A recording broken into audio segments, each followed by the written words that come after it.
오늘 제 설교에 목사님 오랜만에 뵙네요. 너무 반갑습니다. 예, 우리 한영 봉사협의회 우리 회원이십니다. 우리 박은선 목사님 오셨습니다. 몇 달 만에 뵙네요. 오늘 제 제목은 불변의 도 갈릴리예요. 도라고 하면은 길도 짜겠죠. 그런데 불변하다 하는 거예요. 변하지 않습니다. 그런데 이 변하지 않는 길이 예루살렘도 아니고 그 유명한 예루살렘도 아니고 오직 갈릴리다 하는 말씀을 중점적으로 초점을 맞추고 제가 오늘 말씀을 전해드리려고 합니다. 예수님께서 광야에서 시험을 받으셨잖아요. 3가지 시험 받으셨죠. 먹는 시험, 그렇죠? 식욕에 대한 시험. 사람이 무엇을 먹을 것인가? 하나님의 입에서 나오는 살아있는 말씀으로 우리가 살 수 있다라고 예수님은 그 시험을 이겨내셨습니다. 그리고 2번째는 명예에 대한 시험을 당하셨죠. 선악을 보여주면서 몰아가는 이 사탄이에게 우상을 섬기라고 웃기지 마라. 그러면서 이사야서의 말씀으로 또 이겨내셨어요. 3번째는 또 무슨 시험이에요? 떨어져라. 하나님께서 너를 본능으로, 능력으로 너를 살려주실 것이다. 하나님을 시험하는 거예요. 도전하는 거예요. 이 모든 시험을 다 이기신 후에 예수님은 이제 갈릴리로 가시게 됩니다. 갈릴리로 가시기 직전에 무슨 일이 있었느냐 하면은 여러분 제가 이 말씀을 전하기 전에 잠깐 여쭤볼 말씀이 좀 있어요. 뭐냐면은 짐승은 죽어서 무엇을 남긴다 그래요? 우리 다 알죠? 가죽을 남긴대요. 예, 호랑이도 가죽을 남기고 고양이도 가죽을 남기나요? 그건 모르겠어요. 그런데 사람은 죽어서 무엇을 남긴다 그래요? 이름을 남긴다 그래요. 그러니까 남기지 않으면 사람의 일을 포기하라. 그러니까 남겨라. 이름을 남겨야 되는데 역사에 우리의 지난 그 역사를 되돌아보면은 역사의 뒤안길로 사라져가는 사람들이 얼마나 숱하게 많습니까? 말도 못하게 많은 사람들이 지나갔습니다. 그러나 그 사람들이 살다간 그 흔적이 남아있나요? 없나요? 있더라 하는 거예요. 사람은 가고 없는데 사람이 살았다는 흔적은 남아있더라. 그런데 이제 세월이 흘러가면서 점점 희미해지겠죠. 물론. 그런데 그 흔적이 무엇으로 남느냐면은 가수가 살다가 죽으면 뭐가 남아요? 노래가 남아요. 그런데 목사가, 여러분과 제가 목사가 아닙니까? 목사가 죽으면 무엇이 남습니까? 여러분들 한번 생각을 해보셨어요? 목사가 이제 소천하셨어요. 무엇을 남기고 가느냐는 거예요. 처자식만 돈만이 남기고 가십니까? 궁극적으로 목사가 남기는 것은 양이다. 양. 가슴으로 낳은 양을 남기기도 하고 눈물 속에서 갈등으로 희비가 엇갈렸던 세월 속에 양이 있기도 합니다. 잘 양육돼서 제 젖을 목자한테 빨아먹게 해주던 그런 고마운 양들도 있더라 하는 거예요. 받아치려고 그냥 성질이 안 좋아서 달려들었던 그런 양들도 우리가 기억하지 않습니까? 또 이제 만약에 수리공이다, 가방 수리공이다 그러면은 가죽 냄새가 묻은 그런 앞치마나 아니면 수리하다 남은 어떤 고장난 시계라든가 또 구두라든가 가방이 남아있겠죠. 그 사람 방에 들어가면은. 그러나 이런 흔적들은 시간이 가면은 다 사라지게 되어 있어요. 우리의 뇌리 속에서, 기억 속에서도 다 사라지게 되어 있습니다. 그런데 2000여 년이 넘었는데도 우리의 뇌리를 파고드는, 우리의 심장을 파고드는 기억 속의 한 분. 그러나 그것이 기억으로 끝나는 것이 아니라 실체가 되시고 오늘 우리에게 말씀하시는 하나님 누구예요? 그분의 이름은 바로 그리스도 예수. 예수님이라 하는 그런 말씀입니다. 여러분들 이제 뒤안길로, 우리의 역사의 뒤안길로 모든 것이 다 사라져갑니다. 그리고 또 새로운 세대, 우리의 후대들이 또 나타나겠죠. 그러나 우리의 후대들이 저들이 나타났다 할지라도, 저들이 신앙생활을 열심히 한다 할지라도 그들은 결국은 궁극적으로 우리들의 모습을 답사하고 우리들의 모습을 보고 느끼고 들었던 그런 것들을 가지고 모방을 하면서 사는 거예요. 마치 복고풍 유행이 쓱 지나가 버린 것처럼, 그러나 다 지나간 게 아니고 끄트머리 뭐가 남아있더라 하는 거예요. 그것에다가 더 덧칠하고 옷 입히고 디자인을 새롭게 해서 저들이 입고 쓰고 살아가는 것처럼, 그 신앙이, 우리 신앙이, 하나님을 믿는다 하는 이 신앙이요, 결국은요 우리의 선조들의 믿음을 뼈대로 삼아서 우리가 거기에 살을 붙이면서 절대적으로 변하지 않는 하나님의 나라의 말씀의 근간을 흔들지 말 것이며, 그것을 근간을 흔들어서 누가 흔들어요? 이단들이 흔들잖아요. 이단들이 흔들어요. 그래서 절대로 우리는 믿음의 근간, 말씀의 근간을 흔들리지 말 것이며, 그 근간을 붙들고 우리의 새롭게 또 창조되는, 새롭게 다가오는 이 시대에 발을 맞춰 가야 됩니까? 어떻습니까? 여쭤보는 거예요. 저도 잘 몰라요. 시대에 발 맞춰야 돼요? 아니요. 시대에 발 맞출 것이 아니라 새로운 시대를, 도약하는 시대를 우리가 이끌고 리더를 해야 된다. 왜? 하나님의 말씀은 불변하시기 때문이에요. 불변하신 하나님의 말씀을 가지고 우리가 이끌어 가야 그게 정상이라는 거예요. 그것이 바로 오늘 제가 제목으로 삼은 불변의 도, 움직이지 않는 도. 절대로 우리의 믿음의 그 주초를 다시 후벼 파서 거기에 세면을 넣고 모래를 섞어해서 여러 가지 혼합된 사상으로 세대주의의 신앙을 우리가 후세들에게 먹일 수는 없다 하는 거예요. 아멘. 그럼 다 죽는 거예요. 우리도 죽고 그들도 죽고, 하나님께서 원하셨던 그 분명한 십자가에 흘리셨던 그 추억과 같은 그 붉은 보혈의 그 백자국이 흐려진다 하는 거예요. 서론이 길어요. 그렇죠? 이제 본론으로 들어가겠습니다. 하나님은 어떤 분인가? 우리가 어떤 시각으로 어떤 존재를 이렇게 바라봅니다. 그런데 우리가 어떤 시각으로 바라보느냐에 따라서 우리가 바라보고 있는 그 존재가 변해야 안 변해요? 변하더라는 거예요. 왜 그래요? 왜 변하죠? 그 존재는 그대로 있는 존재인데 왜 우리가 바라볼 때에 우리의 생각과 시각에 따라서 왜 그 존재가 변화무쌍히 치느냐 하는 거예요. 그것은 바로 우리 가운데에 있는 죄성 때문입니다. 우리가 하나님을 온전히 완전히 본받아서 정결하고 성결하고 거룩한 그러한 하나님의 성품으로 완전히 하나님화, 작은 예수화 되었다면 절대적으로 흔들리는, 움직이는 게 없어요. 불변하는 게 없어요. 아무리 와서 흔들어도 끄떡도 되지 않는다는 거예요. 그러면 그 완전하게 고정되어 있는 시각과 사상으로, 믿음으로, 주체로 우리가 바라볼 때에 그 존재가 변하느냐? 변하지 않는다는 거예요. 그러나 우리 마음은 어떻습니까? 시시각각으로 요동을 치잖아요. 파도 치듯이 요동을 칩니다. 요단강을 향하여 불까? 이 바람이.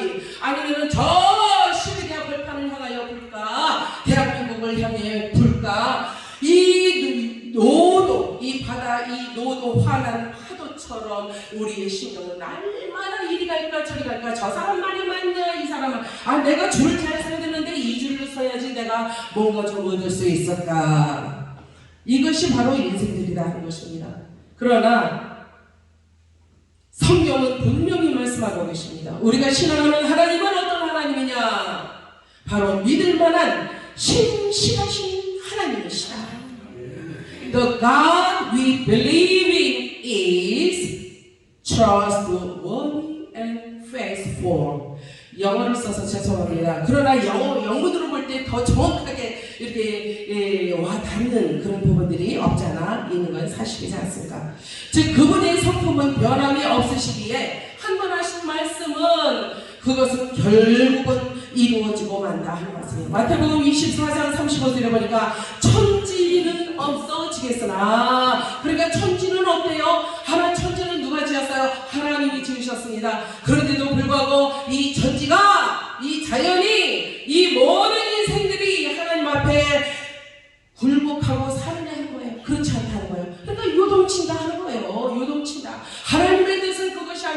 요동을 치고 있더라는 거예요. 자기의 생각으로 자기의 뜻대로 요동을 치더라는 거예요. 그때에 천지가 어떻게 되느냐? 없어질 수도 있다. 하나님께서 없애실 수도 있다는 거예요. 천지는 없어지겠으나 내 말은 없어지지 아니하리라. 하나님의 불변성은 바로 하나님의 성품과 의지가 변하지 않는다라는 것이죠. 인생은 하루 전달 한 말도 또 변화할 수 있어요. 그죠? 번복하잖아요. 그러나 하나님은 어때요? 한 번 말씀, 내 말은 땅에 떨어지지 않는다. 다 이루신다고 하셨어요. 하나님은 완전하신 하나님이에요. 그렇기 때문에 그분은 신이 될 수가 있는 거예요. 그분은 아마 아버지가 되실 수가 있는 것이다 하는 것입니다. 사람은 영적인 동시에 육적인 존재예요. 우리는. 그래서 하나님께서 하나님의 영을 우리에게 새로운 영, 시편 기자의 고백처럼 날마다 하나님의 이 성령은 날마다 새롭도다 말씀처럼 우리 가운데에 새로움으로 항상 채워주시지 않으면 어떻게 돼요? 고갈돼요.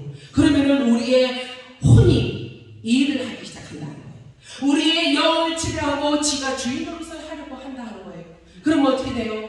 하나님께서 안타까워하신다는 거예요. 안타까워하신다. 하나님 뭐라고 하시냐면요, 친히 말씀하셨어요. 나는 아브라함의 하나님, 이삭의 하나님, 야곱의 하나님이라. 이스라엘 백성들에게 약속한 모든 약속을 나는 신실하게 다 지켰다. 지켰어.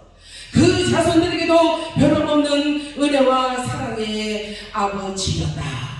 말라기 3장 6절에 보면 그런 말씀이 있어요.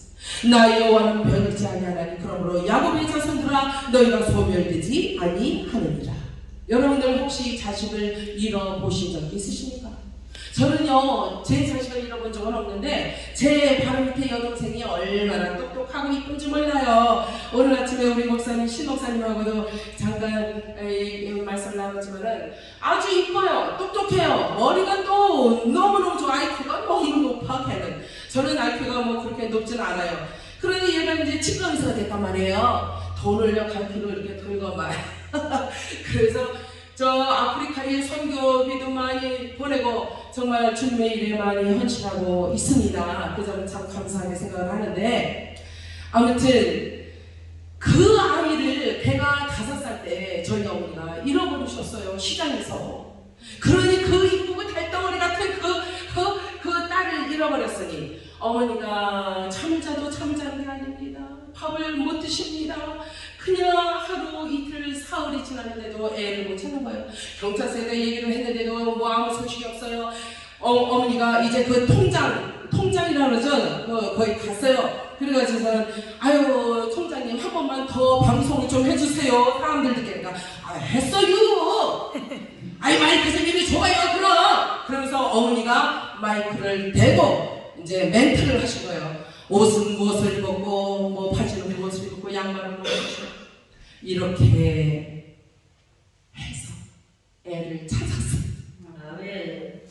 경찰서에 가서 가만히 앉아서 경찰 아저씨들이 사주는 빵을 먹고 눈물을 툭툭툭 흘리면서 잃어버린 자식을 생각하면 먹을 수도 없고 참잘 수도 없는 것이 부모예요.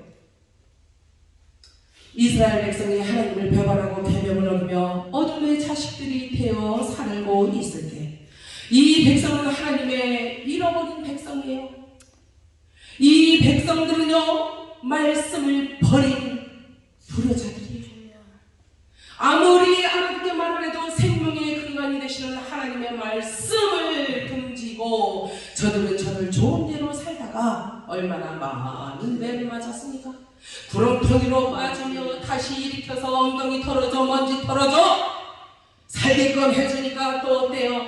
아유 감사합니다. 그러고는 또 살면서 하나님의 법대로 살아가는 것이 아니라 인간의 법, 이 땅의 법으로 살아가도록 하는 거예요. 세상 사람과 무엇이 다르냐는 거예요. 저와 여러분은 어떻습니까? 이스라엘 백성들만 그랬습니까? 저와 여러분은 어저께까지 어떻게 살았느냐 하는 거예요. 송초 반석교회에 올라오기까지 어떻게 살다가 왔느냐 하는 거예요. 우리 이쁘게 옷을 입으신 우리 목사님이신가요? 권사님이신가요? 지난번에도 뵌 적이 있습니다. 몸으로 찬양을 하실 때 어떤 희열을 느끼십니까? 상당한 희열을 느끼실 것 같아요. 그죠? 온 몸으로 하나님을 찬양하니까. 생각만 해도 막 진동이 오네. 여러분,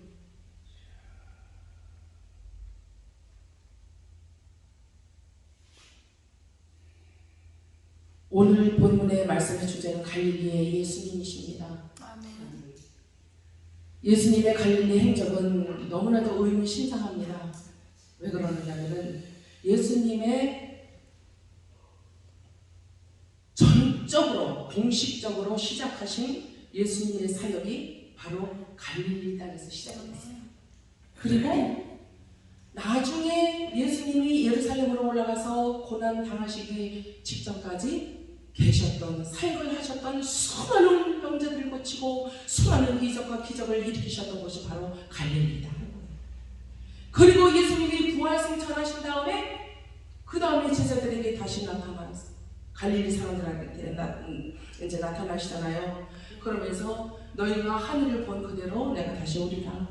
그렇게 말씀하셨던 것도 바로 갈릴리다 하면서 사실입니다. 이제 헤롯 왕의 명령으로 이세이야는 다 죽임을 당하잖아요. 그래서 예수님은 애굽으로 내려가셨어요. 그러다가 이제 헤롯이 죽었다는 소리를 듣고 다시 이제 올라오는데 예수님이 나셨던 베들레헴으로 가고 싶으셨는데 베들레헴으로 가지 못했어요. 왜냐하면 그 헤롯의 아들이 왕이 됐잖아요. 그래서 아직도 폭군이야.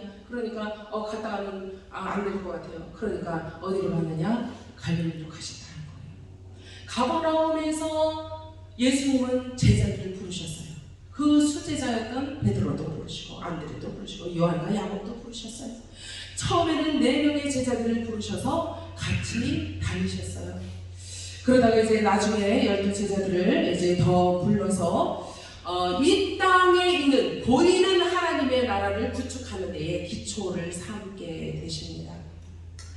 이제 오늘 본문의 말씀을 잠깐 보시겠습니다. 예수께서 요한의 잡힘을 들으셨어요. 여러분, 아주 중요한 말씀입니다. 예수님께서 들으셨다.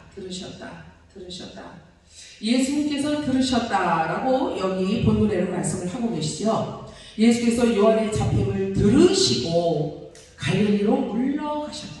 그러니까 요한은 어떤 사람이에요, 여러분? 광야에서 외치는 자의 소리가 되어서 살았던 예수님의 오실 길을 첩경을 예비한 사람이잖아요. 그 사람이 믿음이 있었을까요? 없었을까요? 믿음이 있었어요. 믿음이 있었는데 그래서 성경은 말씀하시죠. 여자가 낳은 사람들 중에 가장 큰 자가 요한이다. 그러나 또 뭐라 그러세요? 천국에 가서 보면은 천국에서는 이 가장 큰 자라고 불리워질 수 있는 이 세례 요한보다 더 큰 자들이 많다는 거예요. 제일 작은 자가 세례 요한이라는 거예요. 얼마나 아이러니한 말씀이 아니겠습니까? 그런데 이 세례 요한이 이제 헤로디아와 헤롯의 그 불순한 관계를 폭로를 하잖아요. 그러면서 이제 감옥에 갇혀갔어요. 그랬는데 예수님께서는 이 세례 요한에게 세례를 받으시고 하늘의 문이 열리시면서 성령이 임하시고 그 모든 것들을 다 경험을 하셨어요. 세례 요한을 통해서. 그리고 세례 요한이 세례를 어떻게 내가 세례를 줄 수 있습니까? 선생님이 이렇게 말을 할 때 네가 나와 더불어서 이 일을 행함으로써 하나님의 말씀이 응하게 하자. 이것이 하나님의 뜻이다. 그러면서 예수님은 계속적으로 반복하면서 오늘 본문에도 반복하면서 나오는 이 단어가 있어요. 단어가 있는데 이때에 그때에 하는 말씀이에요. 성경에는 이런 말씀이 얼마나 많이 나오는지 알 수 없어요. 예수님의 공생의 기간 동안에 수시로 나오는 간사가 이때에 저때에 하는 거예요. 이때에 그들이 저때에 저들이 이렇게 말씀을 하고 계신 것입니다. 그래서 제가 드리고 싶은 말씀은 예수께서 요한의 잡혀을 이제 들으셨어요. 감옥에 갇혔대요. 제자들이 와서 이제 예수님에게 말을 하지요. 그때 예수님께서 그 말씀을 들으셨을 때, 요한이 잡혔다는 그 말씀을 들으셨을 때에 그때가 뭐냐 하면은 요한의 잡힘을 들으시고 라는 이 말씀은 들으셨을 그 시간을 얘기하는 거예요. 그때에 그러니까 예수님께서 요한의 잡힘을 들으시고 갈릴리로 그냥 도망을 치시듯 주례랑을 치신 것이 아니라 뜻이 있어서 물러가신 것이다 하는 거예요. 그런 뜻을 내포하고 있어요. 그래서 이사야의 말씀을 이루도록 하자 하는 말씀을 하고 계신 거예요. 나사렛을 떠나 스불론과 납달리 지경 해변에 있는 가버나움에 가서 사시니 이는 선지자 이사야로 하신 말씀을 이루려 하시니라. 일러스되 스불론 땅과 납달리 땅과 요단강 저편 해변길과 이방의 갈릴리여. 이방의 갈릴리여. 갈릴리가 어디에 있는 땅이에요 여러분? 유대에 있는 땅이에요. 그런데 이방의 갈릴리라는 닉네임을 얻게 되었다는 거예요. 이방의 갈릴리라고 했을 때는 거기에는 사연이 있었겠죠. 아수르가 침략을 합니다. 다른 이방 민족들이 쳐들어옵니다. 그러면서 가장 통과하기 좋은 데가 어디냐 하면 바로 사마리아 땅처럼 갈릴리였다 하는 거예요. 통로여서 한마디로 쳐들어온 그 세력자들이 침략자들이 어디를 통과해서 지나가느냐? 바로 애국과 함께 전쟁을 치르기 위해서 지나가는 길이 바로 이 통로가 갈릴리였다 하는 거예요. 사마리아 땅처럼. 그래서 사마리아와 너무나 흡사하지 않습니까? 그래서 이제는 혈통이 어떻게 돼요? 수탈당하고 겁탈당하고 그러다 보니까 여인들이 겁탈당하잖아요. 그러니까 아이를 낳는데 혼혈아들을 낳는 거예요. 그러니까 민족성이 어떻게 돼요? 흐려지기 시작해요. 혼합이 되죠. 종교성은 또 어떻습니까? 혼합이 되니까 이방신들 들어오죠. 엉망이 되어버리는 거예요. 그래서 저들은 이제 더 이상 같은 동족인 유대인들이 바라볼 때도 에이 아니요 이제 순수성을 잃어버렸어 아니요 그러면서 유대라고 말하기조차 부끄러워하더라. 이러한 수모와 이러한 아픔과 안타까움을 가지고 살아갈 수밖에 없었던 이 갈릴리의 사람들, 이 갈릴리의 사람들이 예수님이 등장하시는 이 시점까지 계속적으로 그런 어두움의 그늘 아래서 흑암 속에서 애타게 멍롱아 울면서 서름에 복받쳐서 살아왔다는 거예요. 민족성도 희미해졌어요. 종교성도 희미해졌어요. 무엇을 과연 우리가 무엇에 소망을 걸고 살 것인가 하는 거예요. 우리 후손들에게 우리 자식들에게 무엇을 남겨줄 수 있느냐 하는 거예요. 이미 낙인이 찍혔는데 주홍글씨처럼 낙인이 찍혀버렸는데 여러분들 신앙생활 하시면서 주홍글씨라는 책 아시죠? 그 책을 읽어보신 적이 있으실 거예요. 죄에 대한 혹독한 대가가 아니겠어요? 그 여인에게. 그 상대는 누구예요? 하나님의 말씀을 전하는 신부잖아요. 여러분 우리가 누구를 정죄할 수 있겠습니까? 가능. 우리 같은 버러지 같은 인생들이 이제 좀 깨끗하게 씻겨놓고 옷 입혀놓고 목살하고 여기다 딱 이렇게 딱지 붙여주니까 으쓱대면서 이제 우리가 다니고 있어요. 그런데 사실은 정말 하나님의 그 값진 그 예수 그리스도의 보혈의 공로가 아니었으면 우리가 어찌 오늘 우리가 이렇게 살아갈 수가 있겠어요. 그런데도 불구하고 우리는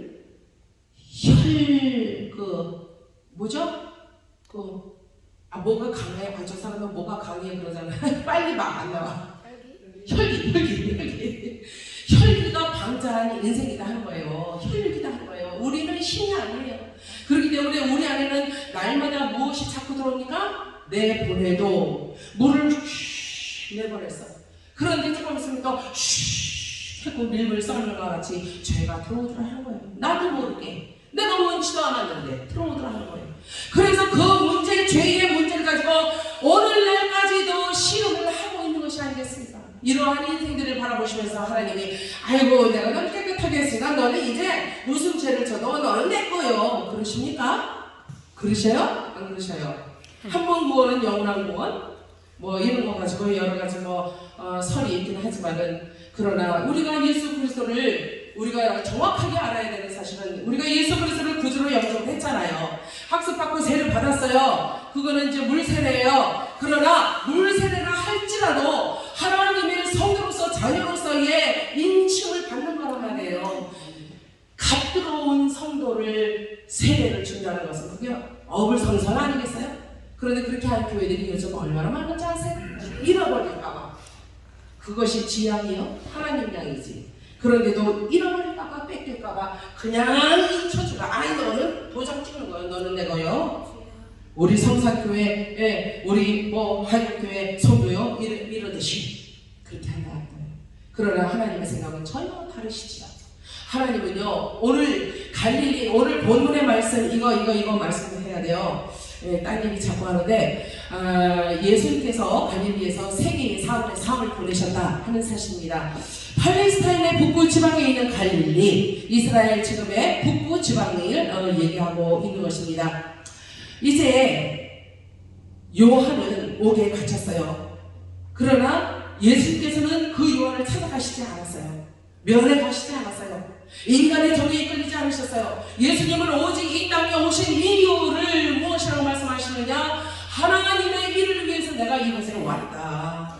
하나님이 일하시니 내가 일을 하고 하나님이 말씀하시니 내가 말한다. 내가 입으로 말하는 게 하나도 없어. 아멘. 그러므로 너희가 믿지 못하겠거늘, 내가 하나님의 아들이라는 것을 믿지 못하겠거든 나의 하나님을 보고 믿어라. 믿어라. 너희가 할 수 없는 일, 너희 가운데 있지 않았던 일, 벌어지지 않았던 이적과 기적, 말씀의 효력성, 말씀의 이루어진 실체를 내가 너희들 눈앞에 보여주고 있지 않느냐. 율법학자들에게, 석계관과 제사장들에게 예수님은 분명하게 말씀하셨어요. 제시하셨어요. 율법학자들은 율법을 지켜야만이 의롭게 된다라고 말을 하고 있지 않았습니다. 그러나 예수님은 분명히 말씀하십니다. 얘들아, 그것이 아니요. 누가 법을 제정했어? 제정하신 분이 누구요? 바로 하나님, 여호와 하나님. 너희가 섬기는 여호와 하나님이다 하는 거예요. 그런데 하나님께서 나를 이 땅에 보내셨다 하는 거예요. 그러므로 너희가 고대하는 메시아가 이미 왔거늘 와서 이 일도 하고 저 일도 하고 너희를 섬겨주고 보여주고 가르치면서 앞으로 될 일들을 빨리빨리 속속히 일어날 일들에 대하여 내가 지금 실체가 되어서 실제를 보여주고 있는데 이것이 현실인데 너희가 어찌하여 듣는 귀가 어둡고 보는 눈이 멀어서 진리를 알아보지 못하느냐. 요한복음 8장 32절에 진리를 알지니 이렇게 말씀하십니다. 진리를 알지니 너희가 진리를 알아야 자유케 된다. 자유케 된다는 것은 무엇입니까 여러분? 어떠한 그 율법에도 거침이 없어야 됩니다. 이것을 위하여 예수님이 오셨다. 나는 율법을 피하러 온 것이 아니요 내가 완전 피하려고 왔다. 왜? 내가 제정한 법이니까. 나만큼 알아? 너희가 나만큼 알아? 웃기지 마라. 가소롭다. 이 법은 위로부터 주신 법이요 너희가 이 땅에서 제정한 법이 아니야. 그렇기 때문에 너희는 혈기를 가진 이 땅의 인생들이지만 나는 위로부터 온 자다. 아멘. 나의 말에 진단이겠느냐. 예수님은 목노와 저들을 향하여 한 영혼이라도 구원하려고 예수님은 정말 식사를 하시는 등 마는 등 잠을 주무시는 등 마는 등 하면서 강난산에서 기도하시면서 땀방울이 핏방울이 되도록 하시면서 예수님은 인생들을 구원하시기 위해서 기도를 하셨다는 사실입니다. 이 예수님이 갈릴리에서 너무나 많은 그 일을 행하셨습니다. 모든 질병과 고통과 및 악귀들인 자를 많이 고치셨고 또 많은 맹인을 보게 하신지라. 예수께서 대답하여 이르시되 너희가 가서 보고 들은 것을 요한에게 알리되. 제자들이 왔잖아요. 요한의 제자들이 왔어요. 감옥에서 세례 요한이 그 믿음이 있는 사람인데 참 이상하죠. 보냈어요. 야 저기 제자야, 내 제자야, 저 예수님한테 가서 우리가 기다리는 메시아가 애굽에서 우리를 다시 일으키고 우리를 구출해낼 메시아가 그분인지 아니면 우리가 또 다른 메시아를 기다려야 되는지 가서 다시 한번 좀 확인 좀 하고 와. 그래서 제자들이 예수님한테 왔잖아요. 세례요한이 이렇게 물어보고 너희다 말씀 좀 해주세요. 우리가 어떤 답을 가지고 가야 되니까. 그러니까 예수님이 뭐라 그래요? 나로 인하여 실족하지 않는 자가 복이 있도다. 아멘. 여러분, 저와 여러분은 예수님으로 인하여 우리가 신앙생활을 함으로써 오늘날 코로나 시대를 맞이하여 우리가 어떻습니까? 이럴 그 인간이 흔들리기도 했었다는 거예요. 코로나 시대에 2년 전부터 흔들려서 많이 흔들렸어요. 교회들이 덜썩덜썩 흔들리는 걸 봤어요. 성도들이요, 목사님들까지도 흔들리더라고요. 그런데 이거는 창피하니까 우리끼리 하는 거 저기 다 찍고 있지만, 그런데 아무튼 예수님은 나로 인하여 시험 들지 않도록 하는 거예요. 그러면 실족한다는 거예요. 오늘날 우리가 하나님을 믿는 믿음 때문에 우리가 실족할 수 있겠습니까? 오늘날 유튜브를 보니까 거기에 무엇이 나오느냐면 저는 깜짝 놀랐어요. 저 처음에는 막 매료가 되기 시작하더라고요. 죄송해요. 매료가 됐어요, 저도. 근데 다시 보니까 에이 아니잖아. 아이 양이 타면서는 늑대였잖아 하는 걸 알게 됐어요. 뭐냐? 중국에서 보내오는 유튜브 영상이에요. 영화예요. 기독교 영화네. 그러면서 얼마나 처절하게 우리가 6.25 때 일제압박 시대에 당했던 우리의 선조들이 당했던 그 수많은 그 피비린내 나는 그러한 역사와 동일한 그런 그 기독교 영화, 순교하는 영화를 막 만들어냈다는 거예요. 그것을 보면서 이야, 중국에도 이렇게 신이라는 이제 뿌리를 박았구나, 할렐루야 했던 거예요. 제가 그랬는데 그것을 생각하면서 제가 이제 어느 날 기도를 했어요. 기도를 하는데 아버지요, 이제는 땅 끝까지 전파되어야 그제야 끝이 온다. 주님이 오신다 하셨는데 이제 땅 끝이 어딥니까? 땅 끝이 바로 제 마음 아닙니까? 그런 기도를 하고 있는데, 아버지, 그런데 중국에 어떻게 그렇게 훌륭한 선교사들을 그동안 주의 종교를 많이 보내셔서 그렇게 바뀌어지게 하셨습니까? 감사합니다, 아버지. 영광을 올려드려요. 축하드려요. 그랬거든요. 그랬는데 아버지가 침묵하시는 거예요. 아버지가 침묵하실 때는 그거 아니요. 그건 네 생각이요. 그건 이 땅의 생각이요. 내 생각은 너희와 달라. 그래서 아버지가 가만히 계시길래 이거 뭐 착각인가? 나 잘못 생각했어? 어이구, 큰일 나겠네. 그리고는 그 영화를 다시 들여다봤어요. 가만히 영역으로 들여다봤어요. 그랬더니 이거는 너무나 가증한 용의 꼬리를 본 것 같은 그런 떨림이 있었어요. 너무 두렵고 떨리는, 이야, 이 정도구나. 마귀가, 사탄이 오늘날 믿는 사람들을 실족시키려고, 교회를 넘어뜨리려고 믿는 자들을 우는 사자와 같이 잡아먹으려고 하는 이 실패가 바로 이렇게도 나타나고 있구나 하는 것을 제가 다시 한번 깨닫게 되었습니다. 그런데 그것을 깨닫게 된 날, 그 유튜브를 다시 본 날, 그 댓글에 어느 목사님인지 누군지 댓글을 달았어요. 뭐라고 댓글을 달았냐면은, 섞지 마십시오. 사탄의 괴계입니다. 이렇게 썼더라고요. 누군가 벌써 깨달았어요. 그래서 얼마나 감사했는지 모릅니다. 여러분, 드릴 말씀이 많은데 이거 큰일 났네요. 여러분들, 예수님의 나라는 이 나라가 아니죠. 그렇죠? 그래서 땅의 소유과는 전혀 관계가 없는 나라입니다. 장차 다가올 십자가의 죽음까지 이제 도달을 하시고 나서야, 부활을 경험을 하시고 나서야, 오순절 성령이 나타나시고 나서야 본격적인 하나님의 나라가 이제 이 땅에 도래할 것인데, 12 제자가 세례 요한이나 그것에 대하여 제대로 정립이 안 돼 있는 상태였다는 거예요. 오늘날 우리도 예수님을 믿으면서 우리의 믿음을 잠깐씩 돌아보면서 정립을 좀 하셔야 될 줄로 믿습니다. 왜냐하면 나는 하나님을 믿어. 오늘도 하나님의 일을 잡았어. 그러면서 나를 너무 신뢰하지 말라. 어제도 어느 목사님께서 그런 말씀 잠시 하셨어요. 설교하시면서. 그 말씀에 동의합니다. 그런데 이 세례 요한이 그래서 이제 그렇게 오해를 하고 예수님을 믿지 못하는 그런 상태가 됐었다 하는 사실이죠. 그래 12 제자도 마찬가지였다는 거예요.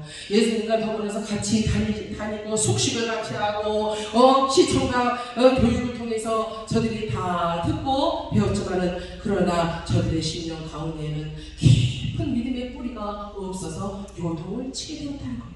급기야는 어떻게 됐어요? 베드로가 예수님을 부인하는 사태까지 들어가게 되지 않았습니까? 그것이 바로 저와 여러분의 과거적인 모습이었다 하는 것입니다. 이사야 9장 1절의 말씀, 전에 고통받던 자들에게는 흑암이 없으리로다. 옛적에는 여호와께서 스불론 땅과 납달리 땅이 멸시를 당하게 하셨더니 후에는 해변길과 요단 저쪽 이방의 갈릴리를 영화롭게 하셨느니라. 그러니까 하나님의 뜻은요, 예수님이 갈릴리에 가신 것도 하나님의 뜻이요, 이사야의 말씀, 예레미야의 말씀이 이루어지도록 하기 위해서 하나님의 말씀이 응하여야 십자가까지 갈 수가 있거든요. 그 골고다 언덕에서 죽음까지 들어갈 수가 있거든요. 그리고 무덤까지 들어가실 수가 있었거든요. 그리고 나서 다시 3일 만에 부활하시는 하나님의 부활체로 다시 하나님의 우편으로 다시 돌아가실 수가 있었기 때문에 말씀이 아니면 예수님은 말씀하지 않으셨다는 거예요.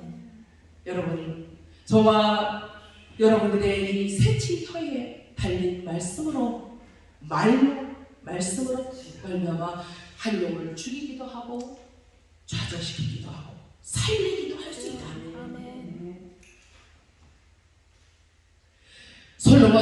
솔로몬이 두로왕 히람에게 무엇을 주었습니까? 그 지혜로웠던 솔로몬이 어떻게 됐어요? 성읍 20개를 띄어서 하나 주고 또 하나 주고, 그러면서 자기의 솔로몬 성전을 짓는 데에 여러 가지 백향목이니 뭐니 다 재료들을 갖다 준 그 히람 왕에게 이제는 가다가 이제 바친 꼴이 되지 않았습니까? 우리가 하나님을 믿으면서요, 우리의 지혜로, 우리의 지식으로 무엇을 하려고 할 때에 우리는 어떻게 돼요? 쓰러지게 되어 있어요. 넘어지게 되어 있어요. 아멘. 자기 뼈에 잠깐 넘어가게 되어 있어요. 아멘. 오직 성결하고 거룩하시고 1.1획도 변함이 없으신 하나님의 말씀이, 하나님의 입술에 그 불같은 말씀이 내 입에 왔을 때, 아멘. 이사야의 고백처럼 제단의 숯불로 내 입술을 찢어 주시옵소서 하는 것처럼 지짐을 받았을 때, 성령의 불로 지짐을 받고 하나님의 영으로, 하나님의 말씀으로 지짐을 받았을 때에 새로운 생명의 말씀을 우리가 공급해 줄 수 있다는 거예요. 그래서 지중해 연안 지방에 널리 유행하고 있던 혼합 종교들, 그런 것들과 합해서 이방 신을 섬기는 제사가 갈릴리 지방에서 행해졌어요. 그러니 흑암은 어두운 투성이에요. 어디를 가도 빛이 없어요. 누군가 그 갈릴리 사람들을 위로하는 사람들이 없어요. 제대로 된 교육을 시켜주는 사람도 없어요. 뭐 알 재간이 없다는 거예요. 그 가운데서 그냥 사는 거예요. 하루하루 사는. 그런데 이곳에 누가 왔어요? 참 빛이 임했어. 누구예요? 예수 그리스도. 예수님이 오셨다는 거예요. 포로되고 수탈당하고 겁탈당하여 정신적으로 또 믿음적으로 종교적으로 이 모든 생활이 완전히 도초가 되어 있는 이 사람들에게 흑암 가운데 앉아서 오늘 말씀에 뭐라 그래요? 이는 선지자 이사야로 하신 말씀을 이루게 하시구나. 솔로몬 땅과 납달리 땅과 요단강 저편 해변 길과 이방의 갈릴리 흑암에 앉은 백성이, 그곳에 사는 갈릴리 사람들이 흑암에 앉아있다는 거예요. 흑암에 앉은 백성이, 오늘날 이 송초에는 흑암에 앉아있는 백성이 없습니까? 없습니까? 양주에는 없습니까? 서울에는 없습니까? 천안에는 없겠습니까? 흑암에 앉은 백성이 큰 빛을 보아 예수님을 발견하게 되었다. 사망의 땅과 그들이 앉은 저들에게 빛이 비치었도다. 이 빛이 어떤 빛입니까? 살리는 빛이에요. 생명의 빛입니다. 하나님의 말씀이 역신이 되어오신 참 빛이다 하는 거예요. 이런 형광등을 수백 개 수천 개 펴보세요. 생명을 주나 다 꺼버려. 이거 오직 살아계신 참빛 되신 예수 그리스도의 빛이 임하면 이 송초 반석교회 양성원뿐만 아니라 전 대한민국 일대에 참빛의 효력이 나타나게 되면은 그 누구예요? 사람을 뭐 며칠이나 죽인 고재봉이, 이런 사람들이 그 회개하고 고맙고 죽었잖아요. 그분도 정말 어떤 죄를 지었다 할지라도 흉악한 형벌을 받을 죄인이라 할지라도 어떻게 돼요? 참빛이 임하면 그의 마음의 어둠이 거쳐나가기 시작합니다.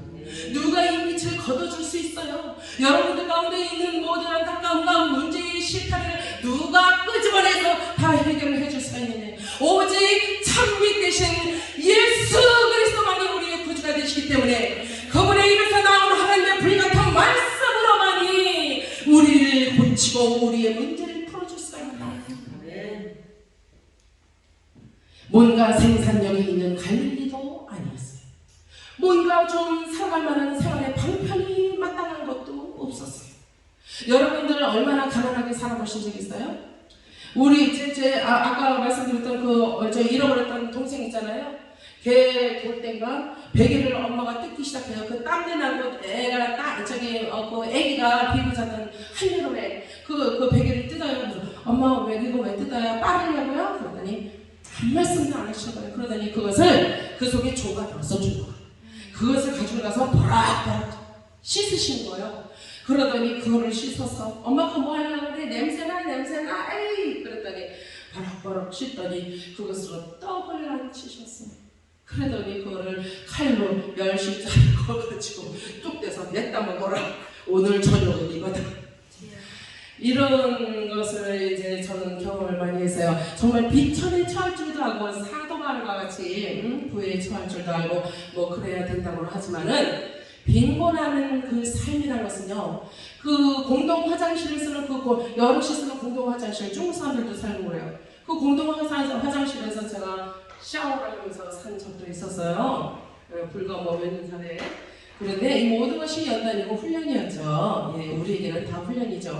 그러나 그 빈곤층이라는 것은요, 사실은 우리가 됐으면 경험 안 해야 돼요. 사람이 살 곳이 못 돼. 먹을 떡이 못 되고, 그 조로 만든 떡을 먹으면서도 얼마나 냄새가 나는지 알 수 없습니다. 여러분, 히브리어로 자책하다는 낙하라고 말합니다. 그런데 그 뜻이요, 어마어마해요. 때리다, 쳐부수다, 치다, 세게 치다, 이런 뜻이에요. 낙하. 그런데 누가 낙하를 당했느냐? 이것만 얘기하고 이제 말씀을 마쳐야 될 것 같습니다. 아무래도. 그쵸? 시간이 다 됐어요. 다윗이 인구조사 하지 말라고 했잖아요. 근데 인구조사를 했단 말이에요. 그러면서도 하나님의 법에 걸리지 않을 것 같았어. 그랬는데 하나님께서 대노하셨죠. 그리고 나서 이 다윗에게 그 죄책감 없이 행했던 그 일에 대해서 하나님이 합당하지 않다 그러면서 이 가슴에 그 죄책감을 주신다는 거예요. 가책을 느끼게 하신다. 그게 낙하예요. 때리다 치다. 하나님이 다윗의 가슴을 팍 쳐버리시는 얼마나 여기에 회개하는 마음이 들어왔겠어요. 자기는 멀쩡하게 잘 했는데 하나님 좋아하실 것 같았는데 아니었다는 거예요. 여러분들, 회개란 무엇입니까? 여러분들, 가는 길을 돌이켜 다시 온다 이런 말도 있어요. 그러나 더 정확하게 말한다면 하나님의 그리스도의 영 안에서 이탈했던 심령들이 다시 그리스도 앞에 두 손을 들고 회개하면서 완전히 그리스도의 영 안으로 들어가서 합의해서 연합해서 하나가 되버리는 거예요. 고린도후서 6장 17절의 말씀을 이루는 거다. 하나님과 하나가 되지 않으면 우리는 금방이라도 변할 수가 있어요. 우리는 갈릴리에서 예수께서 그 허감에 앉아있는 사람들을 향하여 왜 그곳으로 가셨느냐는 거예요. 왜 납달리 지방에서 얼마나 많은 일을 행하셨느냐는 거예요. 이적과 기적을 행하셨어요. 긍휼 때문에 그러셨어요. 하나님의 긍휼이 여기시는 마음인데 그 마음을 받아가지고 예수님이 하나님께 기도할 때 무엇을 구하시고 무엇을 받으셨겠어요? 오직 딱 하나예요. 저자들을 구원해야 되는데 아버지요, 저자들을 내가 안에 들어오게 해주세요. 저자들을 위하여 긍휼히 여기시는 마음을 주세요. 하나님이 부어주셨어요. 그 긍휼히 여기시는 마음을 가지고 우리들에게 왔다는 거예요. 납달리 땅으로 왔다는 거예요. 갈릴리로 왔다는 거예요. 그래서 흑암 가운데 있던 빛도 못 보고 소망도 없고 희망도 없던 저들에게 예수님은 소망이 되어주셨어요. 희망이 되어주셨어요. 생명 자체가 되어주셨다는 거예요. 참 빛으로 임하셔서 어떻게 어떻게 되세요? 흑암이 물러가기 시작합니다. 하나님의 말씀을 들으며 저들의 영혼력이 구원함을 받고 치유를 받는 놀라운 역사가 일어나게 되었다 하는 거예요. 이 일이 오늘날 2023년도를 살고 있는 저와 여러분들이 살고 있는 대한민국의 전역에서도 일어나야 될 줄로 믿습니다. 이것이 하나님의 뜻이요. 오늘 말씀의 지만을 당한 저와 여러분들, 주의 종이라고 부름을 받은 우리들에게 하나님께서 부르짖어 간구하며 정말 하나님도요 우리에게 소원을 하세요. 부탁을 하세요. 우리만 하나님께 부탁하는 게 아니에요. 우리만 하나님께 기도하는 게 아니에요. 우리가 기도한다 할 때 기도가 무엇입니까 여러분? 기도는요 드립니다, 기도합시다, 기도드립시다가 아니에요.